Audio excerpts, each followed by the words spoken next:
So, what do you want? Now, I know that sounds a really simplistic question, but it's one that a lot of people have difficulty answering. Because if you don't know what you want, how will you know when you've got it? And this is something that all too often gets overlooked because it's assumed that we already know this. How many motivational posters tell you things like, go after the one thing that makes you truly happy, or never give up on your dreams? Well, this is fine if you've always wanted to open your own restaurant, or if you've always dreamed of having your own rock band, or some other really long-held ambition that you've always wanted to fulfill. But what if you don't know what you want from life? What if you have lots of different interests that are pulling you in different directions? In these cases, telling someone to seize the day and live their dreams just isn't all that helpful. What you need to do in these cases is prioritize and look for the things you can get from life that will make you happiest and tick the most boxes. Now, let's look at some of the ways that you can do that. Very often, what this comes down to is identifying the common themes in your dreams and objectives. Now, in other words, if you want to be 20 things, what do those 20 things have in common? So if you want to be an actor and a rock star, what is it about both those things that makes them appealing? What does being a rock star have in common with being an actor? Well, the most likely answer is that both put you in the public eye and both are a kind of performance which can bring a certain amount of adoration. So, as long as you can tick all those boxes, you should be happy whatever you do. Another way to get to the bottom of what it is that you really want and to discover why you want it is to use the 5 whys technique. Here, you ask yourself the question why 5 times in a row in order to dig deeper and deeper into your motivations. So let's say you want to be a famous novelist like J.K. Rowling or Thomas Hardy. Why? Because you want to create something that you can be proud of. Why? Because you want to leave a lasting mark. Why? Because you respect and admire creative individuals who've done the same. Why? Because they can make a living by entertaining using only their imagination and their writing skills. Why does that appeal? Because you love to write and to be acknowledged for your creativity. Okay, now we're getting somewhere. Perhaps it's not being a novelist specifically that appeals to you, so much as being able to write and to get credit for your creativity. And this opens up a world of possibilities. You could be an article writer, or a screenwriter, or a newspaper columnist, or a blogger. The list just goes on and on. Another way to find out what it is you really want is to look at your role models and see what it is about them that you admire. Which parts of their lives would you like to emulate? What do they have in common? Another tip is to look back at what you wanted to be when you were younger. Now, sometimes this will have no bearing because we can change an awful lot in a few decades. But in other cases, you'll find that whatever it is that you wanted to be back then still has some kind of appeal for you. Now, back then, you probably dreamed of being something much more ambitious and less realistic because, let's face it, we do all get a bit more cynical as we get older. And sometimes when you look back at what you wanted to do when you were young, you think, what a silly idea. But, there might still be some sort of a nucleus of something that you could perhaps salvage from that. And does that same thing still excite you? Once again, think of what it is about that thing that appeals and how you could realistically achieve the same end. For example, if you couldn't make it as a basketball player, perhaps you've got what it takes to be a coach. You're still involved in basketball, just in a different way. So think about what you want and then brainstorm your goals. Write them down and place them somewhere that you can see them.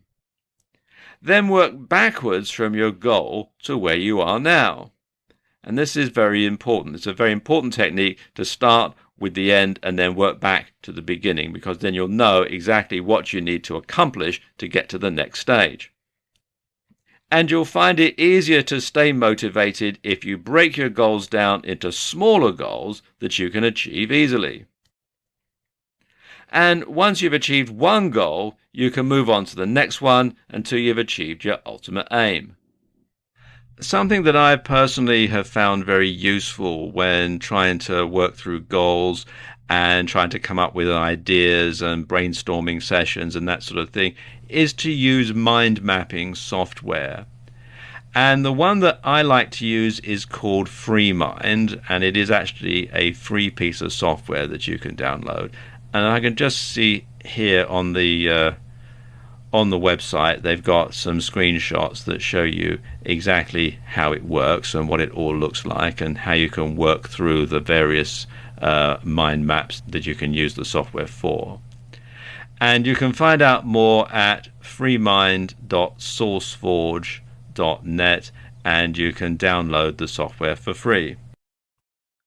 You don't need to be a clairvoyant to see your bright future before it happens. And in fact, it's very easy to do. Confused? You won't be after you've seen this video. Now, most people believe that we think in thoughts. That is to say, we have an inner monologue that works like the thought bubbles in comic books. Recently, though, more research suggests that we think in lots of modalities. Sometimes we visualize. Sometimes we imagine our bodies doing something and almost feel what we're thinking. And sometimes we just know. And this latter example is called unsymbolized thought. In fact, thinking with our bodies and our senses might just be what enabled us to develop thought in the first place.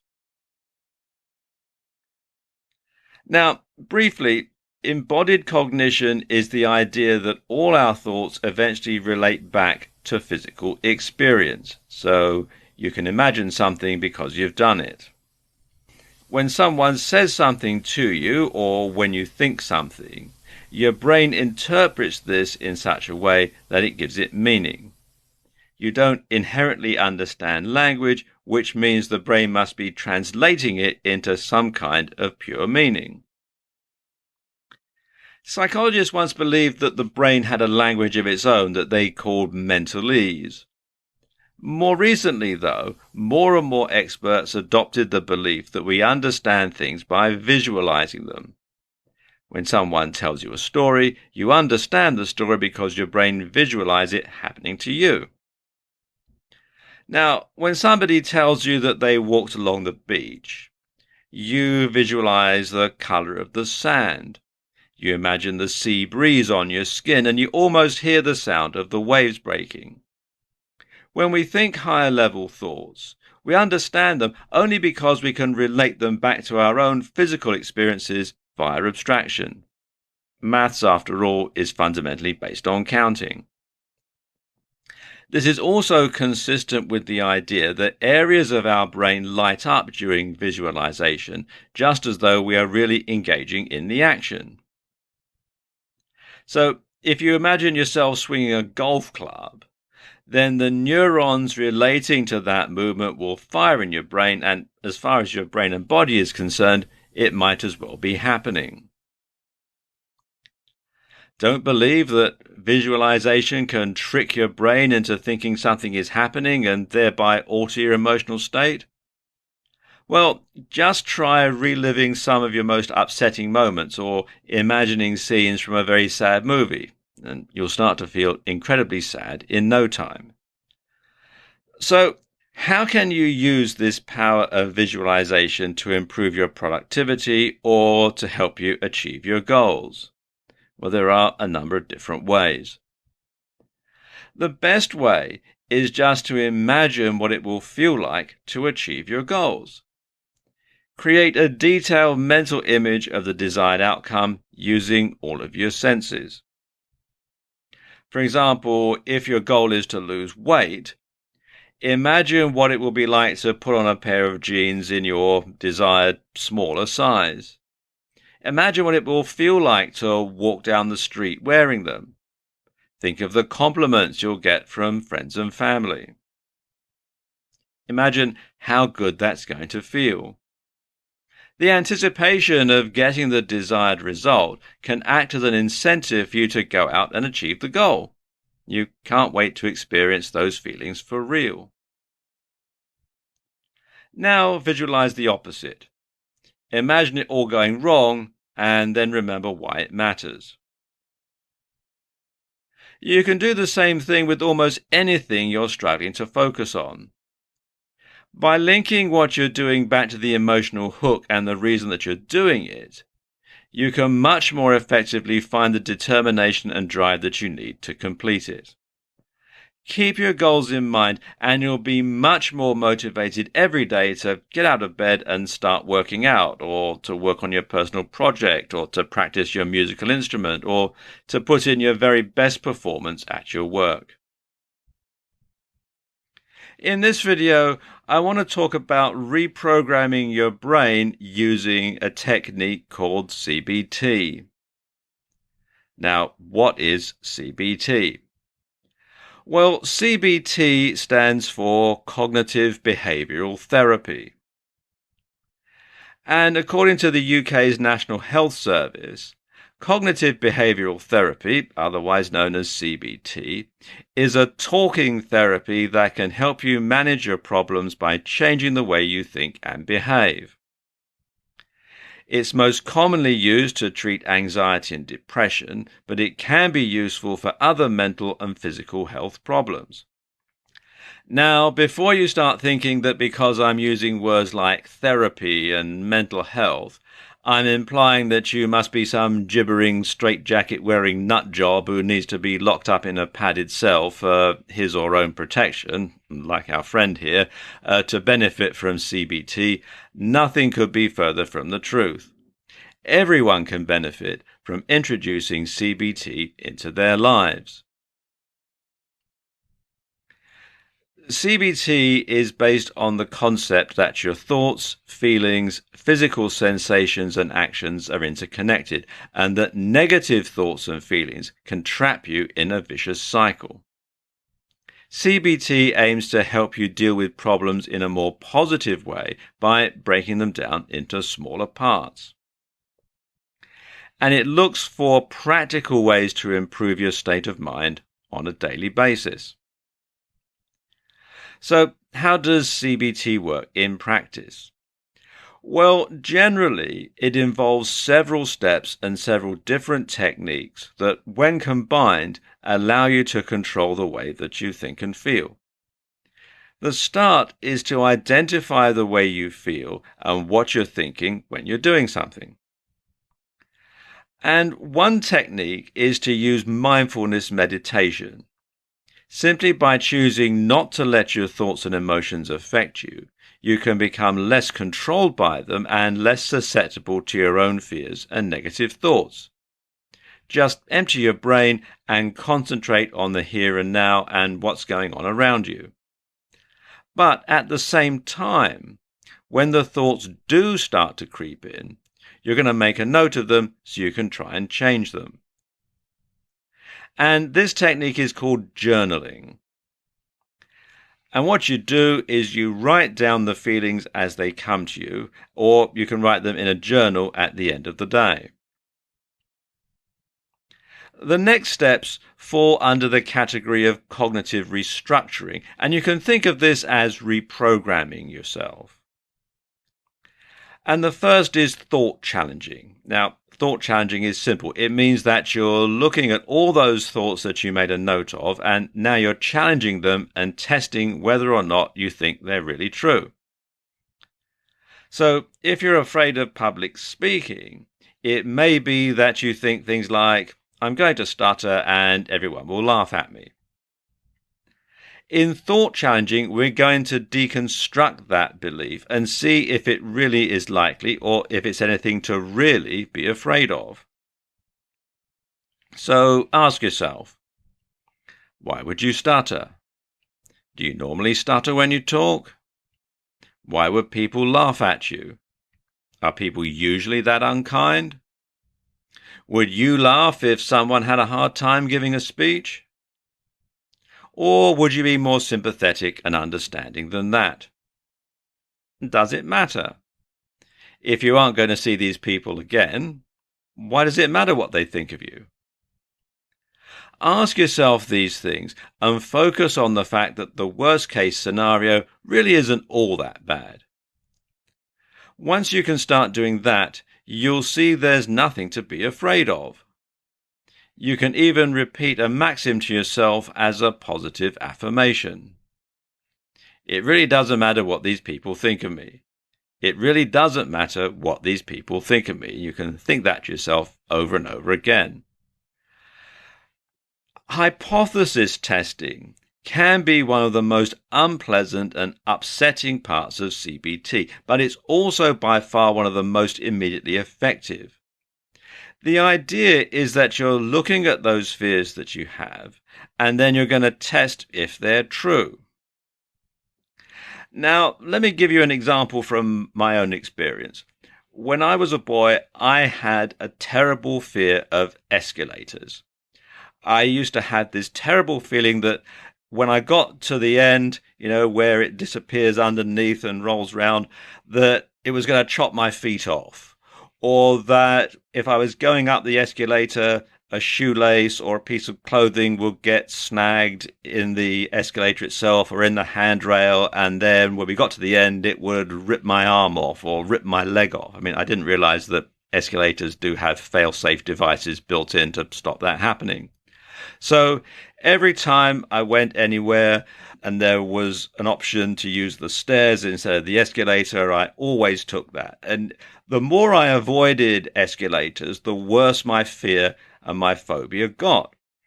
Well, one day, I suppose I was about 10 years old, and I went up into central London with my parents, and we took a journey on the London Underground, on the tube.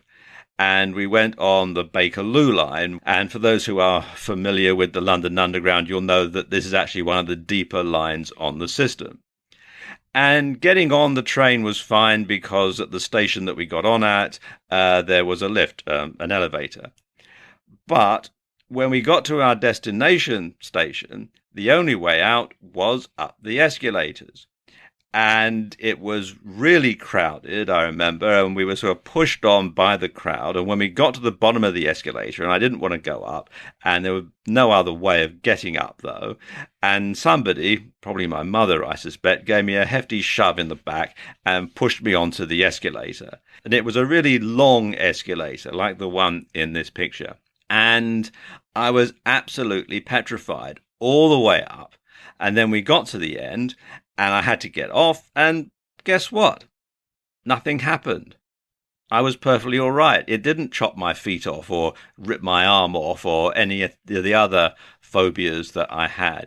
It was absolutely okay. And then, of course, when we were going home, I had to go down the escalator to get back on the train, so I had to repeat the whole process all over again.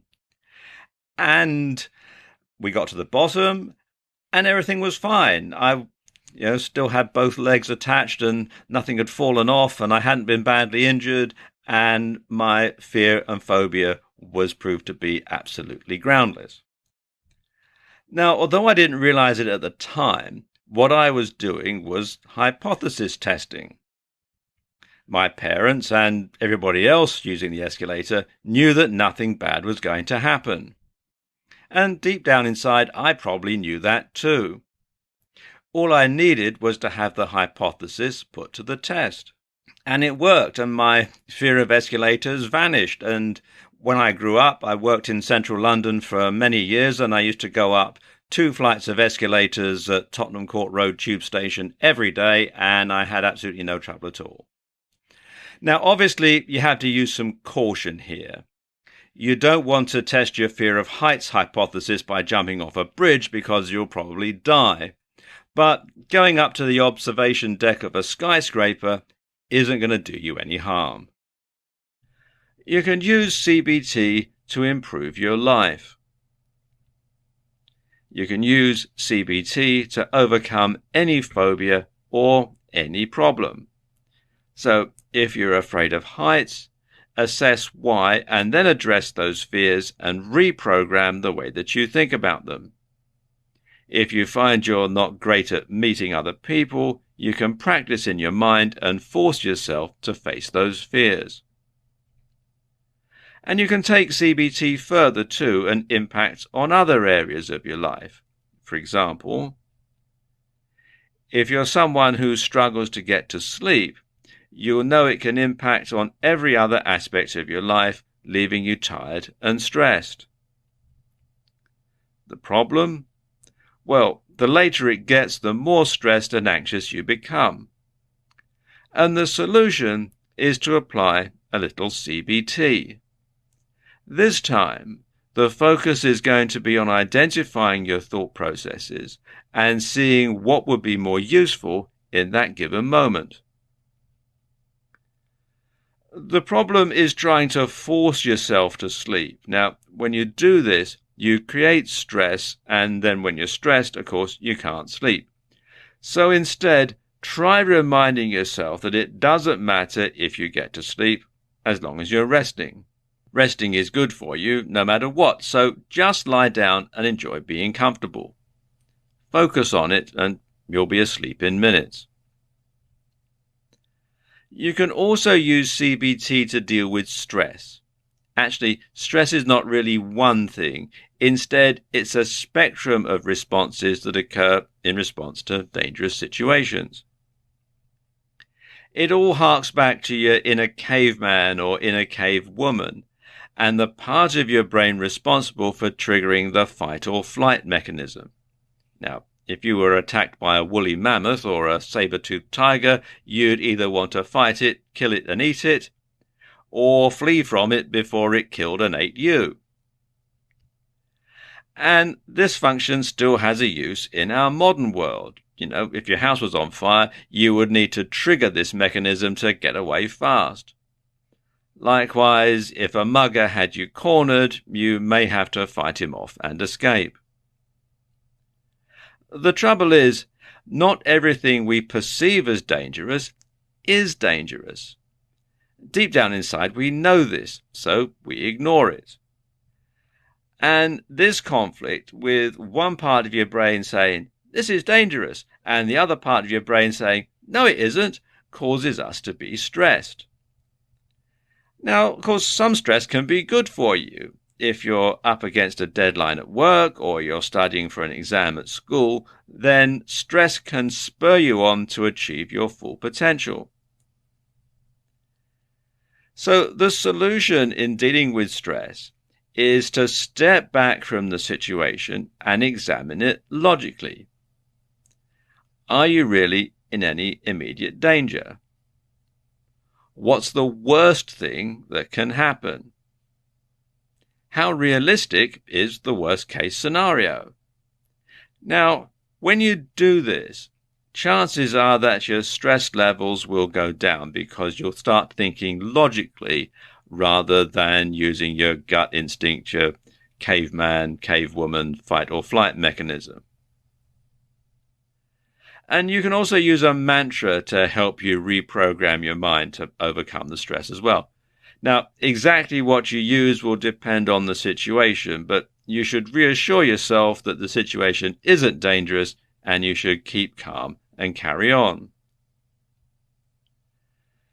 In addition to dealing with stress, CBT is incredibly effective for treating anxiety attacks. Now, ironically, one of the biggest dangers with anxiety attacks is that they make us stressed. Because we're stressed about anxiety, this makes us become even more stressed, and we work ourselves up into a fluster that can end with fainting and hyperventilation. Not good. The solution? Well, just acknowledge it for what it is and allow it to pass. Say to yourself, this is an anxiety attack. I must let it run its course, and then you just allow it to happen.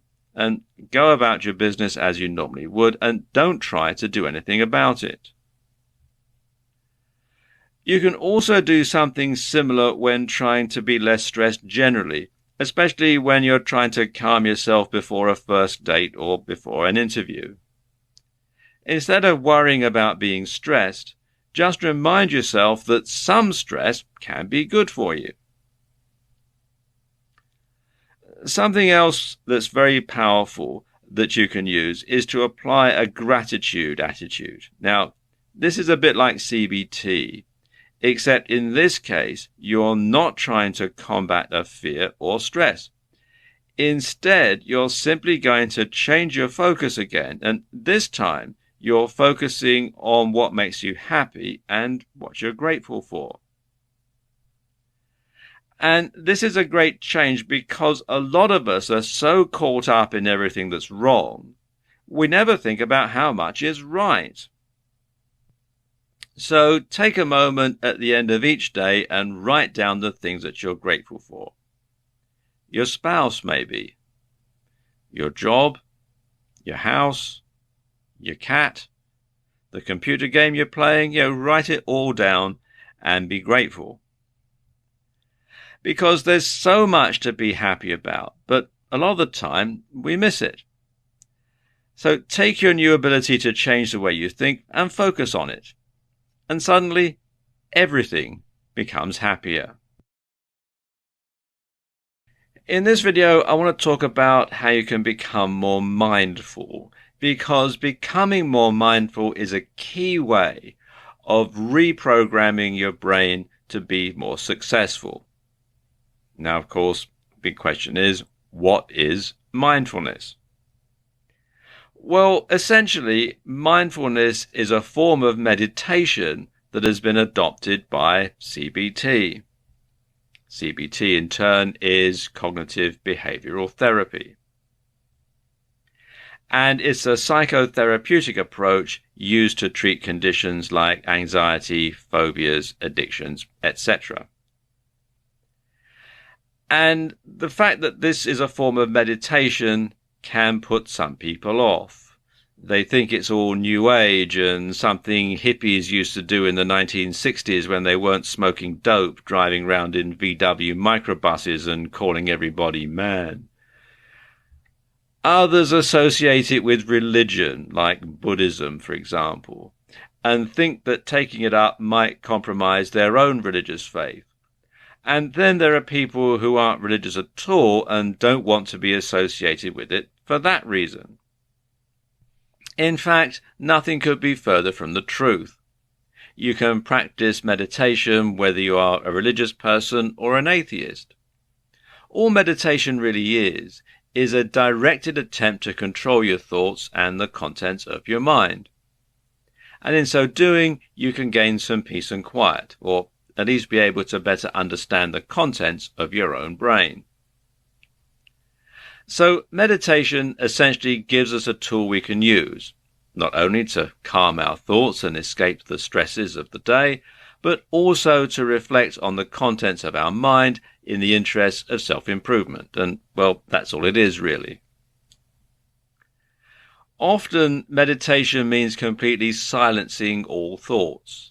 And many types of meditation, such as transcendental meditation, instruct you to think of absolutely nothing. Often, this is achieved by focusing on your breathing, or a mantra, or a physical object like a candle flame. And this can be difficult for beginners, though, as they constantly find their mind wandering. Well, the idea behind mindfulness meditation is not to try and empty your thoughts, but instead to simply step back from them and observe them like a detached third party. And this way you aren't letting your thoughts affect you and make you stressed out, but you also aren't going to struggle with not being allowed to think of anything. And using this technique will also allow you to become more aware of your own thoughts, and in so doing, you'll be able to edit any thoughts that are leading you into trouble. Now, this may be the long-term aim of mindfulness when used in CBT. In the short term, however, we're simply going to use it to remove ourselves from our thoughts and emotions and get some calm and recover, ready to tackle the day ahead. So let's look at some of the practical ways that you can use mindfulness in your daily life. In this case, mindfulness simply means being mindful of what you're focusing on and what you're thinking about at any given point. And this is useful because very often you'll find that your mind isn't perhaps where it should be.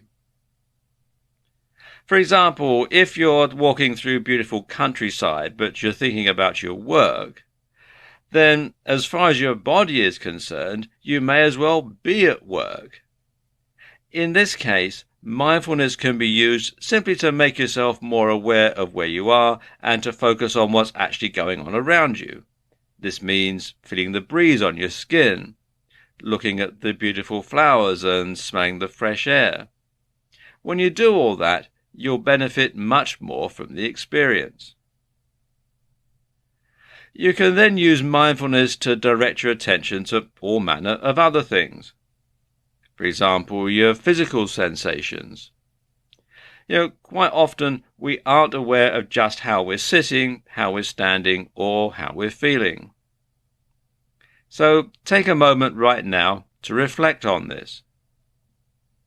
How comfortable are you at the moment? Does any part of your body hurt? If you're sitting down, where's the most pressure on you? Can you feel your clothes against your body? A watch maybe? How warm are you? Are you leaning more to one side or another?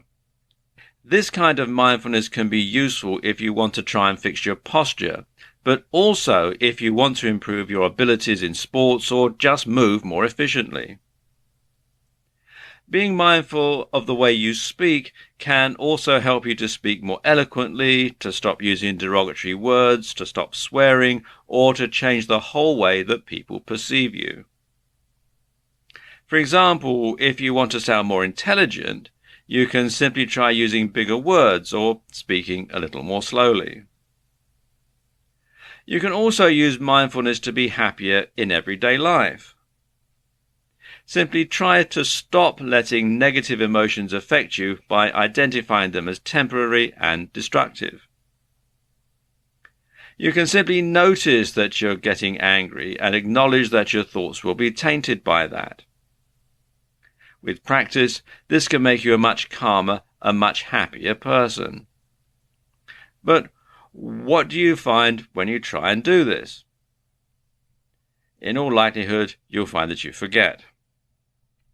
And this is just like the same way you forget to pick up a pint of milk when your spouse asks you to, and it's the same way you forget to take back a library book every once in a while.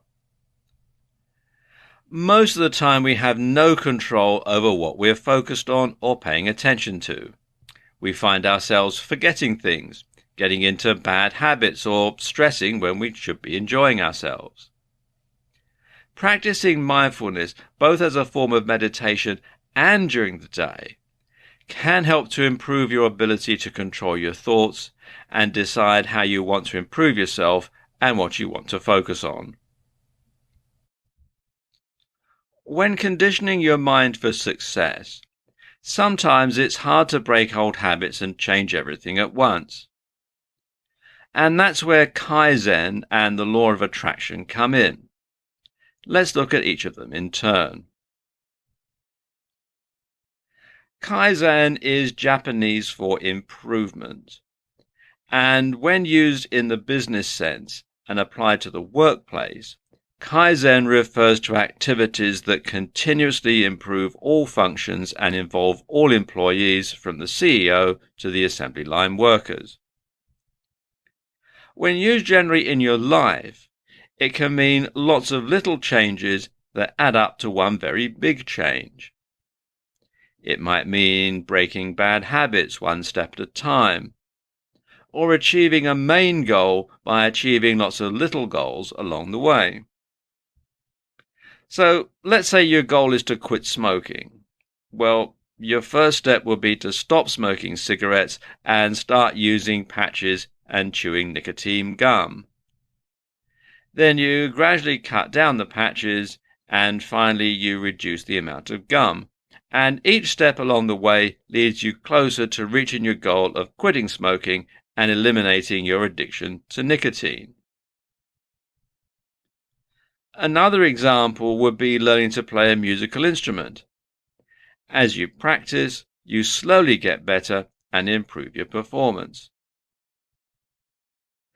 Now, Toyota, the car manufacturer and big Japanese conglomerate, have taken this to a whole new level. The Toyota production system is known for Kaizen, where all line personnel are expected to stop their moving production line in case of any abnormality and, along with their supervisor, suggest an improvement to resolve the abnormality which may initiate a Kaizen. And they actually do this in a way that's also known as the Shewhart cycle, Deming cycle, or PDCA. And you start with plan. So you plan what you're going to do, and you do it. Then you check it, and then you act. That's the PDCA. Now, in between do and check, there's also another cycle that you go through. You start with problem finding, display, clear, and acknowledge. And this whole thing is a continuous loop, or two intersecting continuous loops. So as soon as you've completed the last step, which is act, immediately you're starting to plan again. So you're planning the next step. So plan, do, check, problem find, display, clear, acknowledge, act, and then plan and on to the next step. And the whole thing is a continuous cycle over and over and over again. So it's a continuous improvement with every step of the way. Now consider the law of attraction. This states that like attracts like, and if you act in a certain way, your life will change to match. When applied to health, the law of attraction states that worry, fear, stress, or other negative thoughts can make people sick, while positive thoughts of wellness or love can keep people healthy and even cure illnesses. And this can be seen in scientific studies where the placebo effect takes place. Those who receive fake sugar pills tend to become healthier due to the mere fact that they think they're getting treatment when they aren't. Proponents also claim that an important part of maintaining health and curing illnesses is to be able to visualize yourself as being healthy.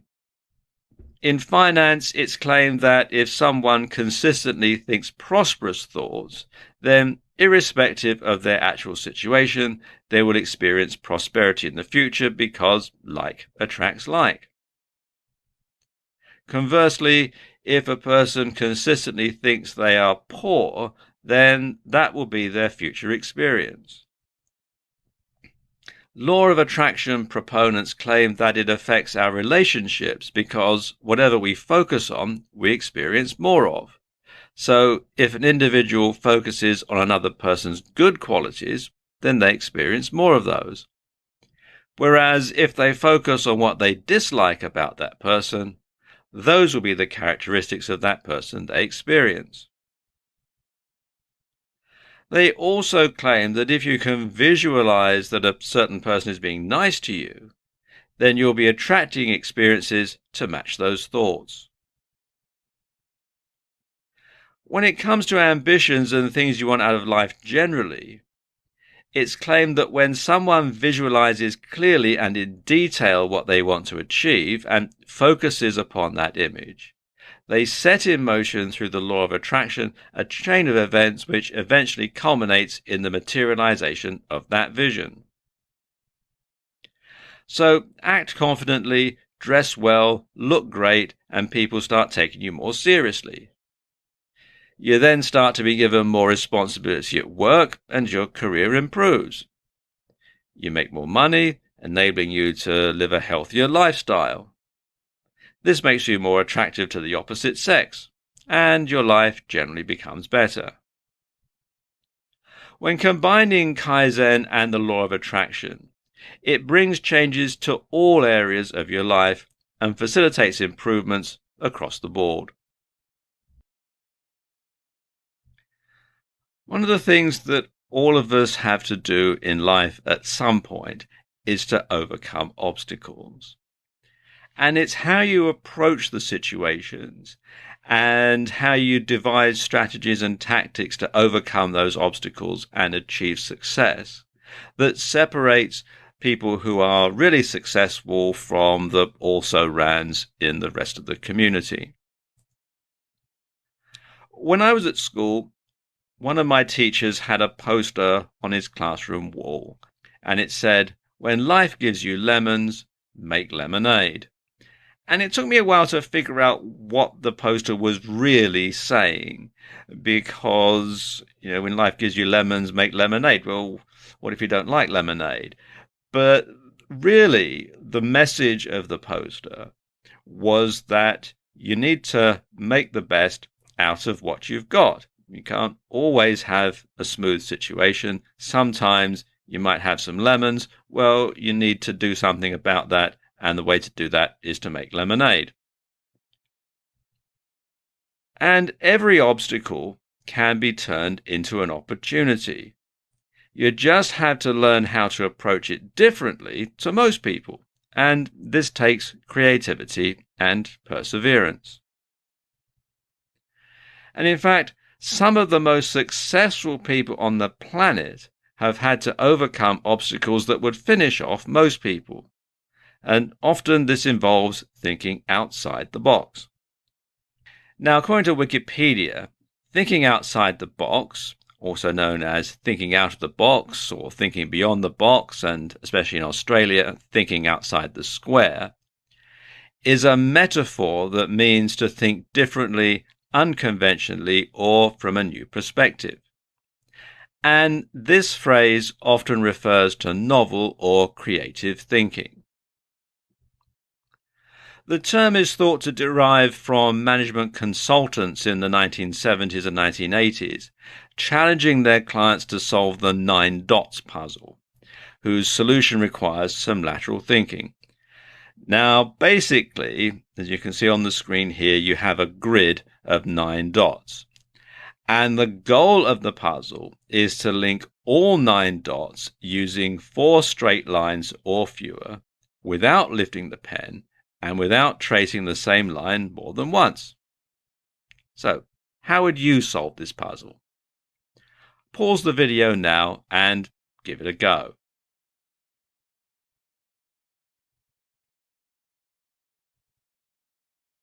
Did you have a try? Well, here's one solution, and you'll notice it involves thinking outside the box. The instructions say you've got to use 4 lines or less. They don't say that you can't go over the edge. Anyway, back to what I was saying earlier about successful people overcoming obstacles.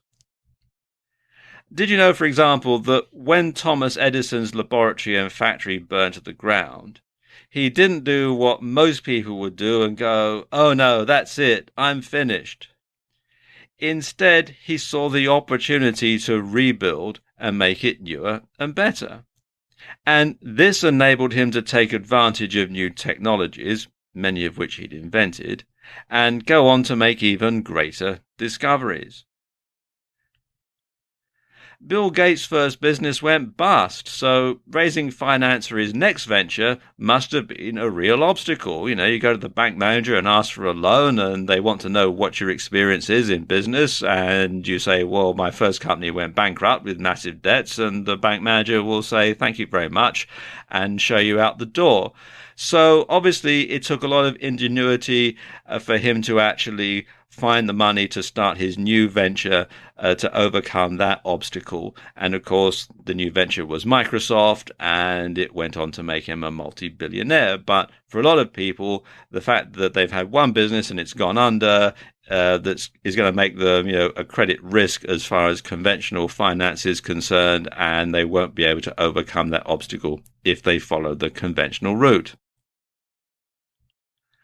Oprah Winfrey got fired from her first job as a local TV station because the producer thought she was unfit for television, which is hardly a glowing reference. So she had another big obstacle to overcome when she tried to get another job at another TV station.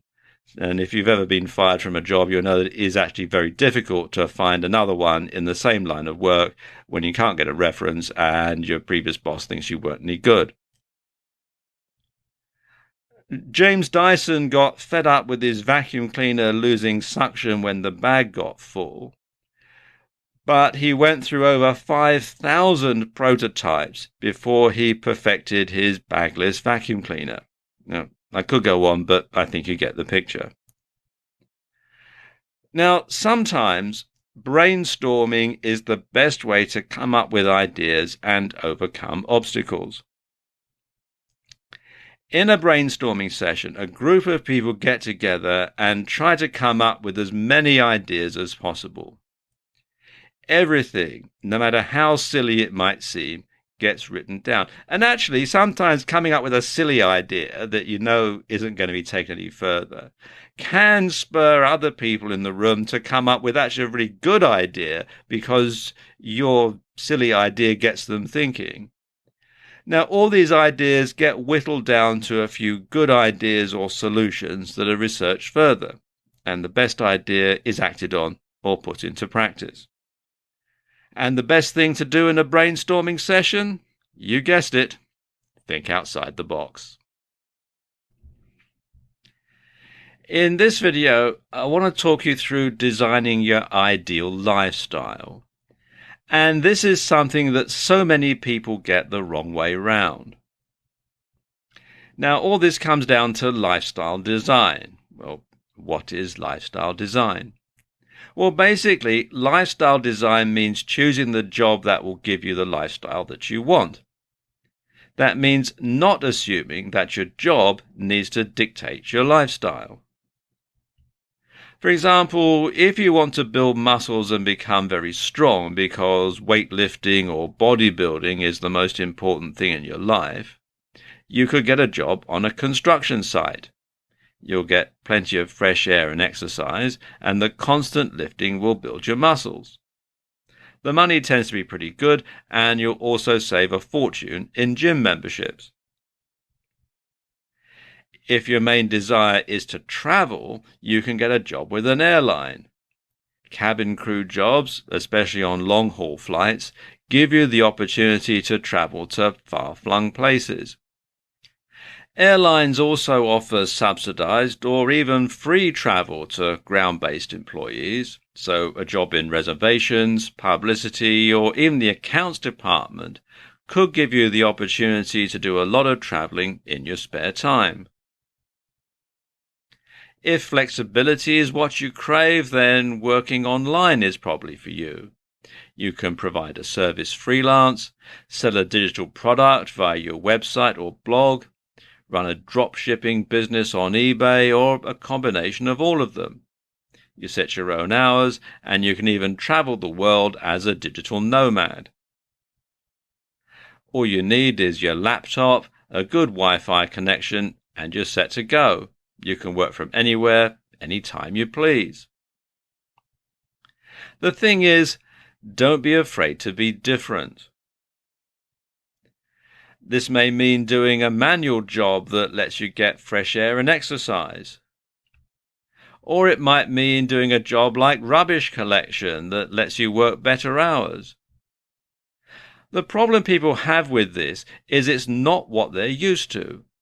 Too often we feel like we need to live a certain lifestyle in order to live up to what's expected of us, or to be, in quotes, normal. And even if you'd be happier as a construction worker, you might go ahead and become an accountant to keep your family happy or to feel as though you're a success. And this is a mistake, and your happiness is what should always come first. Likewise, you shouldn't be afraid to be a little unusual. Maybe you want to combine careers in a way that's not particularly common and that onlookers would find strange, but that's fine, really. Don't be afraid to be the first. The fact that you're happy with the lifestyle that you're leading is really what matters. In this video, I want to talk you through how you can become more present and become more involved in things that are going around you and in everything that you do. Now, how can you do this? Well, one method is to start focusing on your body and on your senses a little more. The fact of the matter is that most of us are so in our own heads that we barely notice half of what's going on around us. We walk in a dream state worrying about work or about relationships, and we hardly take time to stop and smell the roses, either literally or metaphorically. So try this right now. Turn off any music that you're listening to and instead just start to notice the sounds around you. I mean, really, really listen. What can you hear? Well, chances are if there's a road somewhere near you, you're going to hear traffic noise. If you're listening to this at home or watching this at home, chances are you're going to hear noises from next door or perhaps from another room. You might hear people talking, music playing, somebody's TV set on, that sort of thing. All sort of subtle things in the background.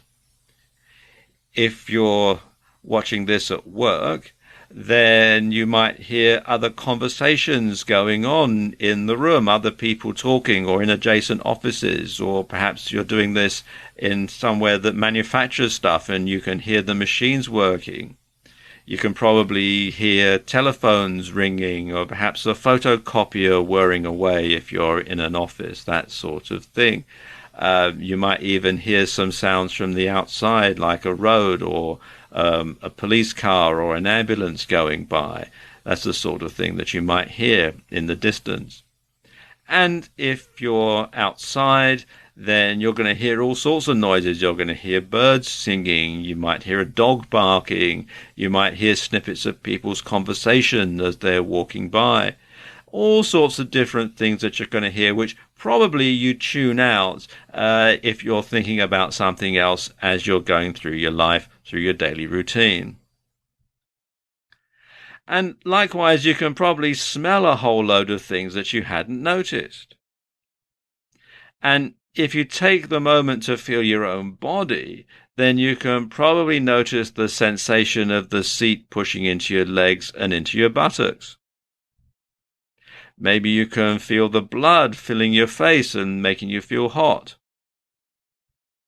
Or perhaps there's a wind blowing against you. Is it hot or cold? What direction is it coming from?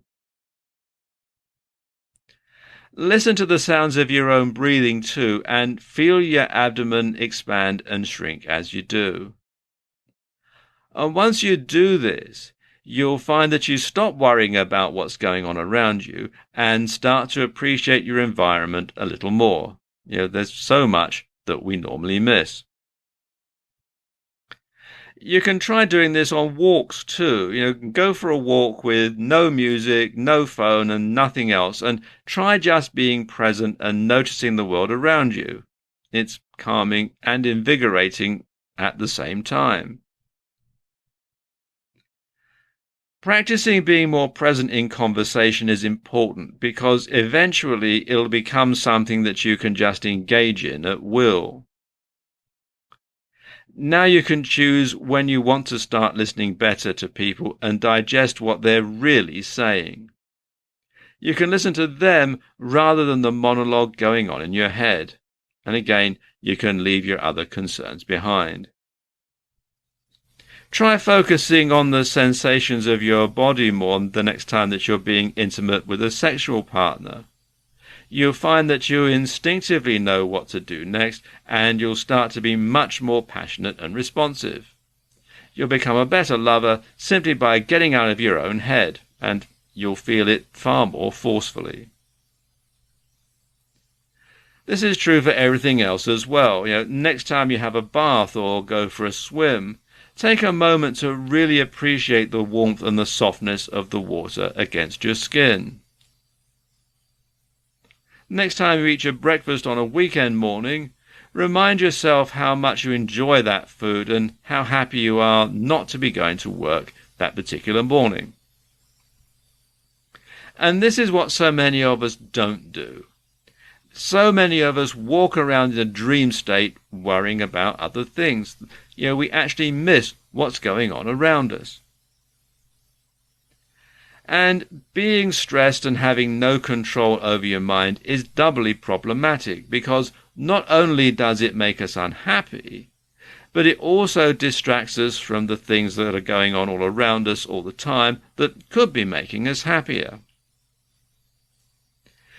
And what it does for our relationships is also fantastic.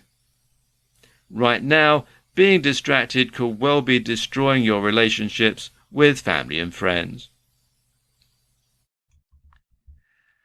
Avoiding negativity is very important if you want to be successful, because being in a negative atmosphere can simply drain all of the energy out of you. And especially being around negative people can be absolutely soul-destroying. Here in the UK, there's a comedian called Harry Enfield, and he does lots of different characters. And one of them is this guy who's incredibly negative and finds fault with everything and corrects everybody. And he has this sort of irritating little nasally voice, and he goes, "You don't want to do it like that," all the time. Whenever somebody does something, "Oh, you don't want to do it like that, you want to do it like this." And he does this over and over and over again. And I suppose we've all met people like this in our lives, and I'm sure Harry Enfield probably based him on a couple of people that he knew, perhaps, I don't know. But we've all met people like this, and they're just the sort of people that you have a strong urge to hit repeatedly with something heavy and blunt. And they'd probably go, "Oh, you don't want to hit me with a baseball bat. You want to use a bit of lead pipe. All right, mate, if that's what you want, that's what we'll do." But, it just can be really, really irritating and really soul-destroying because they'll find something wrong or suggest an alternative with just about everything. So in this video, I'm going to give you 5 ways to avoid negative people, or more specifically, to avoid letting negative people drag you down into their pit of negativity. And way number 1 is to take responsibility. Stop being a victim of these negative people. Go from blaming, judging, and criticizing to assuming full responsibility for your own thoughts and feelings. When someone says, "You don't want to do it like that," well, actually, yes, I do, because if I didn't want to do it like that, I wouldn't be doing it, would I? So take a different approach to how you deal with their negativity, and don't respond in kind. Negativity feeds off itself. Way number 2 is to avoid complainers. Now, people who complain about everything will never enhance your life. They're not looking for solutions. They just want to do nothing and moan. In fact, if you offer a solution, they'll find something wrong with it. And if you point out an obvious solution, they won't thank you because they actually enjoy being negative. So only deal with them if you absolutely have to. Way number 3 is to keep a positive outlook yourself. Like attracts like, and whether we like it or not, we attract into our lives people, events, and situations that mirror our internal state of mind. So, how do you feel on a regular basis? Are you feeling happy, excited, grateful, loving, Or are you feeling irritable, judgmental, negative, and frustrated? Keep those feelings in check. Way number 4 is don't overanalyze the situation. Negative people can sometimes behave irrationally, and you'll waste valuable time and energy if you try to make sense of all their actions. So do whatever you can to prevent yourself from becoming emotionally invested in their issues. Way number 5, let go of your own need to complain. Take responsibility for your own emotions and state of being. Don't go around complaining about how much other people's negativity is affecting you, because this will only create more negativity. Assume responsibility for your own thoughts and feelings and see what you can do to feel better, what you can do to change the current situation by changing your lenses, by changing your attitude, and by changing the way that you look at things. Finally, stop listening to that irrational voice in your own head that's constantly doing you down and telling you what you can't do. When you start taking a more positive attitude, you'll find that your life and mood will improve by the same proportions.